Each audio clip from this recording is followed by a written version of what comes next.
I'm so sorry. I forgot to introduce myself. The man stepped towards us with a gaze that I can only describe as volatile. Perhaps in the moment, he had no ill intent. But there were volcanoes behind his eyes. Volcanoes that looked ready to erupt at any damn point. For that reason, I found myself slowly backing away. But not Santu. For whatever reason, he stood his ground, facing the strange man without reservation. I suppose it also helped that he was 6'4" with a considerably larger frame. "My name is Adrian Nyquist," he said, his voice nearly shaking with some kind of obscure excitement.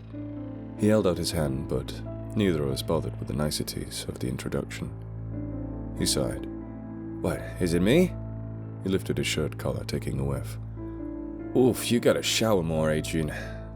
And then he started laughing again. "But can you blame me? I've been busy." "Who the fuck are you?" Sandu insisted. "And don't just tell us your name again."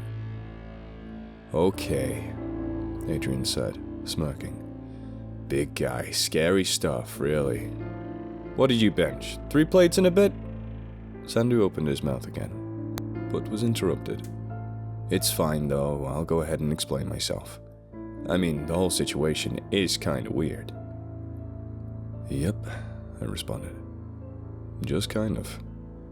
Adrian sat on the floor and let out a big puff of air. "I don't really want to go too in-depth here. I don't enjoy talking about myself. So let me just drop the bomb on you first.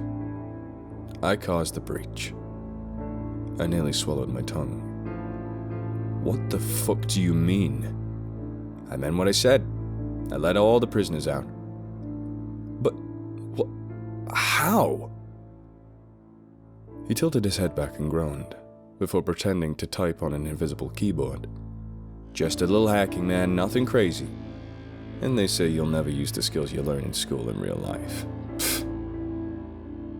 "Hacking?" I responded in disbelief. "But why?" "Well, that's where it really does get a little crazy. Now, have you ever hopped dimensions?" "Have I ever fucking what?" "Alright, I see you're uninitiated with the concept. Unlike hacking some corny lock system, the logistics really do get complicated. I'll admit I don't 100% understand it myself, but I understand it just enough to have some fun." I was at a complete loss.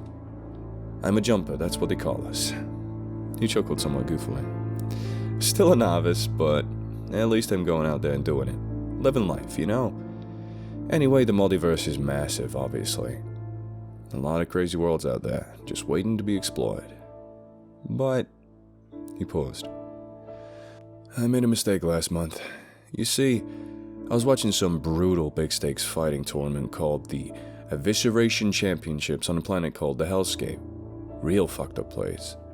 But drug laws are mostly enforced there, so you know, it's alright, I guess. Anyway, I'm up the stands, 12th row. Just blitzed out my fucking mind on Astro Coke. It's like regular Coke if regular Coke was actually good." He blew his nose in a disgusting handkerchief. "But sometimes you make bad decisions when you're juiced. I guess school taught us something else, huh? Long story short, I made a deal with some fucking sketchy intergalactic gang leader named Bones the Fourth that I'd provide him a fighter that would guarantee him a win for the next tournament. But obviously, I was just talking shit. Not sure why the guy believed me, on Astro Cokehead of all people." He burst out laughing again. "I'll never understand the rich." "Okay," I responded, barely comprehending what I've just been told. "Assuming what you've just said is all true and that you're not completely fucking bonkers, why don't you just tell the guy you don't have a fighter?" "Well," Adrian made a whoopsie gesture with his hands. "The guy paid up front. A metric fuck ton of intergalactic currency and about 22 kilograms of Astro Coke." "Then just go to him and give it back." "Alright, Mr. Self-Control, teach me your fucking secrets. Look, I've blown all the money. I sell a few kilos of Coke, though, for a rainy day. I'm not sharing, by the way." "So, what the hell? This whole thing is some fucked up tournament to you?" You're just going to drag the last void standing to fight in these evisceration matches. Well, it's less of a tournament and more of a haphazard free-for-all. I'm no logistics expert after all. I don't know what the hell I was supposed to say to the guy. If you're behind this breach, then you're responsible for the deaths of hundreds of guards. Hundreds of good men. Mostly good men. Adrian rolled his eyes. Yeah, okay, real laws, huh? I'm just trying to live my life here, man. You're insane. Look, did that comment get us anywhere? You feel better now after stating the obvious? Adrian sighed. Look, can we just enjoy the show for now? What's done is done. He was interrupted by Sandu trying to tackle him to the ground. The man did know his jiu-jitsu, but no luck. He couldn't even get Adrian to budge. I saw the veins in his forehead bulging as he apparently exerted all his strength trying to subdue this strange, lanky man. Shit! This guy's strong! Adrian simply pulled out a pack of cigarettes, looking completely unbothered. You know, I've taken a lot of strange drugs from a lot of different dimensions. One of them was bound to be a steroid. Also, he began grinning like a maniac. I'm no stranger to training. Wouldn't survive out there if I was weak like you guys. He picked up Sandu by the collar and gently tossed him back. Given the circumstances, I'll forget that you just tried to attack me. Now, why don't we just sit tight and watch? I held up a hand. One last question, if you will. Adrian rolled his eyes and groaned like a child. Come on, we're missing the good shit, but fine, hurry up. The last void standing. They're bound to be strong, right? Adrian nodded. Stronger than you? Well, no shit, I'm not trying to grab some chump. Okay, so how the hell are you going to convince them to come with you? These prisoners aren't exactly reasonable. Adrian stared at me with just about the stupidest look on his face for about 10 seconds. Well, you know what they say. He cracked his knuckles. You just gotta live in the now. You're an idiot. Would an idiot get this far? The idiot had a point. If he really was the mastermind behind the breach, then the guy had some wicked skills. But at the same time, his common sense was close to non-existent. Whatever, I'll figure it out when the time comes. In the meantime, he shot both of us a rather menacing glare.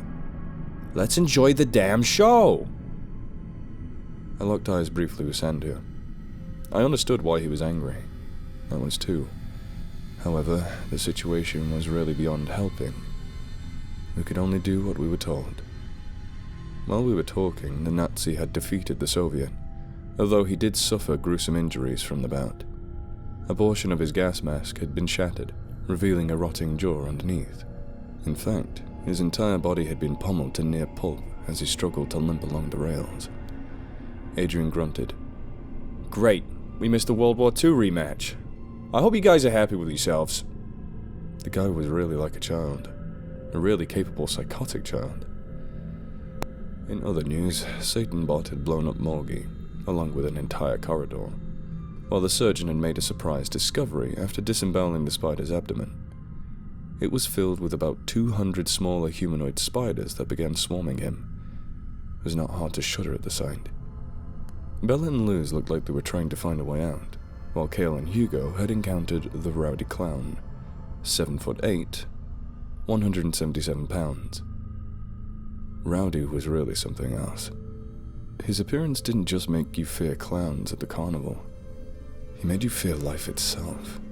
An impossibly tall, skinny, and pale ghoul-like humanoid, dressed in a bloody, dirty 1960s clown costume, with twitching, twig-like fingers and cracked, red lips, enveloping a mouth filled with sharp, sticky black teeth. And then there was the fact that he had no eyes and two thin, bleeding slits for a nose. I really do wonder what kind of god would have created such an entity. But he wasn't terribly strong, only being a mid-tsunami. Rowdy spat a mouthful of dark, gooey spit at Kale, dissolving the right side of his face. "Oh!" Kale muttered, trying to wipe the ungodly substance away, only to pull apart bits of his flesh and muscle in the process. Just fucking nuke this place. Rowdy began cackling like the hellish fiend he was, swinging a lead balloon attached to barbed wire right at the still injured Hugo's head. However, Cale managed to intercept it at the last moment, breaking his own hand in the process. Suddenly, a pair of giant bat-like wings sprouted from his back. He flew towards Rowdy before drop-kicking his head clean off. That seems like something you should have used earlier. Hugo remarked nonchalantly. You know, I would, but doing so makes me feel pretty gross. I decided to check back on the surgeon, but he was gone. Oh, fuck, I muttered, as I began seeing the black haze around me. I felt a cold hand on my shoulder, followed by a high-pitched, slimy voice that oozed its way into my ears. You got me out of a real sticky situation there. Hesitantly, I looked up at the surgeon's cold, dark gaze as he grinned like a maniac down at me. And then his neck was twisted at a full 360 degrees. As he dropped, Adrian let out a big breath of air, stretching out his knuckles. Guy broke the rules. No running from a fight. Besides, he was weak. Wouldn't have stood a chance in the evisceration matches anyway. Is he dead? I stammered out, looking down at the limp surgeon. Yeah, Adrian responded. I shook my head in disbelief. But we've put sniper bullets through his temple. How did you?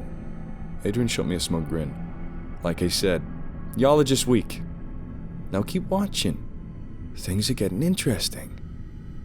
A few moments later, the Nazi came across the remnants of the spider and its hatchlings, torching them to ashes without hesitation, allowing me to breathe easier. Immediately after taking out the spider, he crossed paths with the Chattering Man. 5'11", 145 pounds, mid-earthquake tier. As much as I hated sympathizing with Nazis, the guy couldn't seem to catch a break. Resembling a horribly slouched humanoid, the Chattering Man was the kind of creature that parents told their kids about in an attempt to scare them into being good. Each and every one of his limbs were jagged and contorted, covered by thin, borderline translucent skin that was inexplicably bulletproof. His eyes were covered in a damp, bloody and dirty cloth, while his long, black matted hair swayed wildly as he twitched around. And then there were his teeth. They were giant, about twice the size of a normal human's, and coinciding with his name, rapidly and constantly chattering like hell, yielding one of the most disturbing sounds imaginable. Adrian slammed his fists on the table in excitement. Yes! This is the matchup I've been waiting to see! The Chattering Man stared the Nazi down, his teeth rattling together like a frenzied demonic drum. The Nazi responded by abruptly engulfing him in a sea of flames. However, the Chattering Man simply walked through it completely unscathed. I could see the Nazi clench his jaw in apparent frustration. He drew his knife and rushed in, attempting to engage him up close. The Chatterer was surprisingly fast, dodging each slash before biting down on a Nazi's flamethrower tank. The subsequent explosion flung them both into the air, destroying a good portion of the Nazi's back in the process. On the other hand, the Chattering Man only suffered a few cracked teeth. Holy hell, I muttered. Truth be told, I'd never actually seen the Chattering Man in action up until that point. Perhaps we'd been lowballing him on the threat scale. The Nazi let out a hoarse scream before rushing back towards his disturbing opponent. He managed to sink his blade into the Chattering Man's shoulder before being blindsided by a swipe to the face, completely shattering what remained of his mask, revealing his full, zombified visage beneath. The Chattering Man surged his head forward, biting a large chunk of the Nazi's face off, causing spurts of dark green blood to explode everywhere. He followed it up by ripping an arm off, before savagely beating the undead soldier with his own appendage. The Nazi attempted one last stand, grabbing the knife that was lodged inside the Chattering Man's shoulder, carving a large gash that extended down his ribcage. Nevertheless, his admittedly impressive run was finally over. Not seeming to acknowledge the wound at all, the Chattering Man plunged 2 bony fists into the Nazi's chest, before ripping his torso in half. Quite the gruesome display, for sure, but Adrian seemed to revel in it. He let out a raucous cheer for the victor. What the fuck was wrong with this guy? I thought to myself. Tossing that thought aside, it became apparent that things were going to be coming down to the wire. Cale and Hugo had found themselves within the vicinity of the dancing guy. 5'7", 155 pounds. He was an ordinary-looking, albeit racially ambiguous man in his mid-20s with short, light brown hair and a perpetual 5 o'clock shadow, dressed in a plain white shirt and track pants. He always wore a pair of unbranded earbuds connected to an MP3 that never seemed to run out of battery. And, of course, he never stopped dancing. He was mid-asteroid, the third strongest being within the entire chasm. Hell, it's entirely possible that he actually is the strongest. We've never seen him fight against the top two, after all. So just how the hell was this ostensibly innocuous man so dangerous? Who the hell knew? Like most of the prisoners, he was truly beyond explanation. If I had to classify him, he'd 100% be chaotic neutral. He had no conception of good or evil, no sense of right and wrong, no goals, no ideals. The guy just wanted to dance. And he sure as hell was a menace whilst doing so. Yet, he would never go out of his way to bother you. You just had to stay out of his. He could disintegrate people just by touching them. He simply danced through your body, leaving nothing but shreds of flesh and blood behind.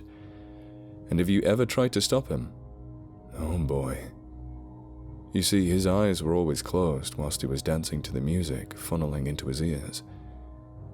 If that music ever stopped, then he'd be forced to open them, and then all hell would break loose. He'd go on a rampage until he got those earbuds back, and nothing could take him down in the process. Nothing. For that reason, it was better to leave him undisturbed, allowing him to dance to his heart's content. For that reason, his holding cell was the largest, giving him plenty of room to do so. Fun fact, he listens to many genres, but his favorite is EDM, specifically melodic trance and hardstyle. But now he was out. Bad news for everybody, and Cale knew it. Shit. He muttered. We're not dealing with that. Why? Hugo asked. Is he strong? Cale nodded. More than you know.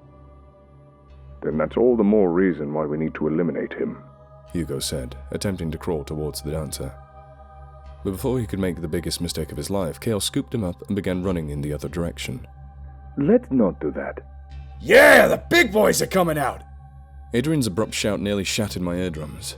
I glanced over to see the monitor he was looking at, and then I understood his excitement. Satanbot had come across his next opponent, but it wasn't one he was going to have such an easy time with. Standing opposite of him on a walkway on the very top floor was Long Wu, aka the Mechanical Menace. 6'9", 375 pounds. He was a mid-asteroid, right in between the Calamity and the Dancing Guy in terms of estimated strength. He was actually a special case. You see, he was originally held in the Chinese equivalent of the chasm, known as the Well. However, as a political favor, a complicated exchange, mind you, the US was allowed the PRC to transfer Wu over. This was shortly after he'd killed 400 plus guards and nearly escaped entirely. They just really didn't want to deal with him anymore. He was also interesting in the sense that he wasn't born with any supernatural abilities or superhuman prowess. His danger came from his brilliant but unhinged mind, and his obsession with the concept of transhumanism and being the change that shifts humanity into a new technological age. His original progress-driven ideals could have been deemed noble at some point, but then he went off the deep end with power and decided to prove just how much better we could be once we'd fully integrated ourselves with technology. And how did he decide to do this? By trying to kill anybody and everybody he saw. His power came from his suit, which he'd apparently semi-fused with his own body. It was comprised of a dark, unidentifiable metal that had so far proved to be unbreakable. With it, he had a vast arsenal of devastatingly overpowered weapons at his disposal. Machine guns, shotguns, explosives, knives, you name it. Both of the eyes on his helmet were also capable of firing railgun blasts. but his most powerful weapon was something he called the Singularity Blade. That weapon was where science ended and the fucked up shit began. Being about 5 feet long and glowing a deep ember, the sword was an enigma. I'm not sure how he made it or what he did to attain it, but it sure as hell wasn't the result of any kind of engineering. Anytime he swung it, a sharp, ear-splitting roar could be heard from everywhere and nowhere at once. And then, from the tip of the blade, some kind of ghost-like serpent-esque entity would emerge, utterly annihilating everything in the area with its flames, fangs, and claws. You could only see it for about a second, and most guards were under the impression that it didn't even exist. But it does, and it's haunting.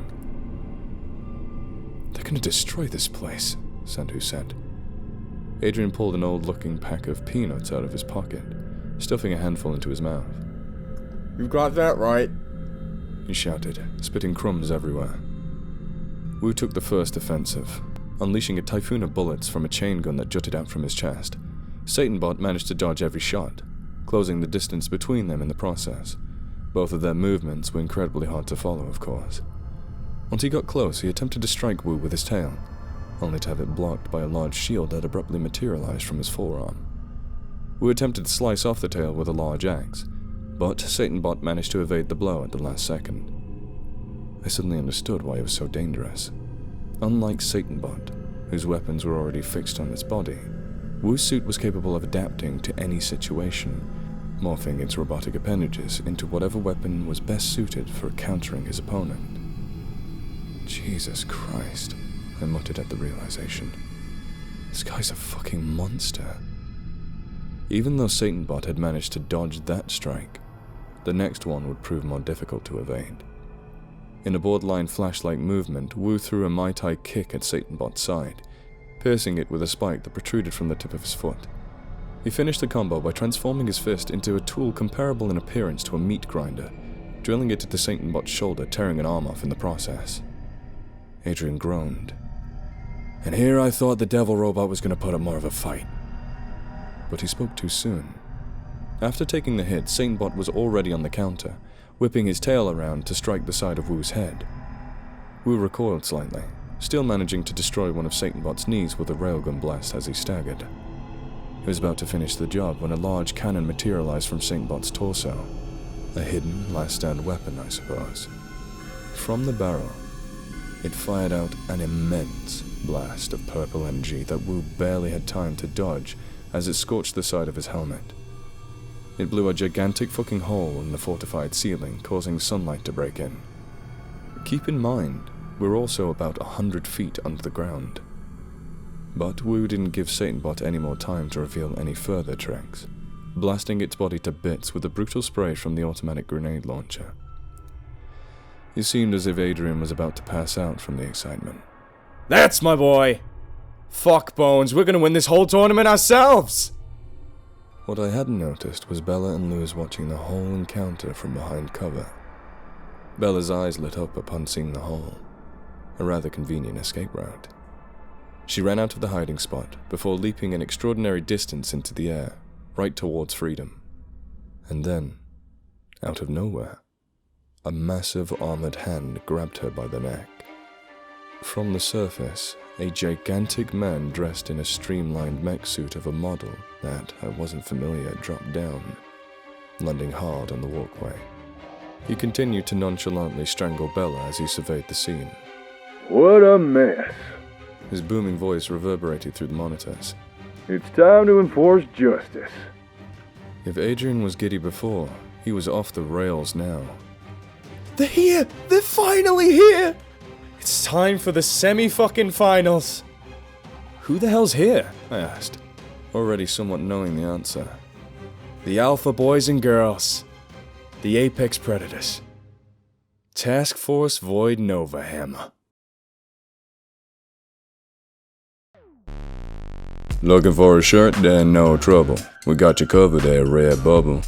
And if that site ain't your thing, then go have a browse at Teespring. Sorry if they seem a bit pricey, but I swear they're gonna fit you nicely, precisely how I see how greatly that small fee supports me. Link in description.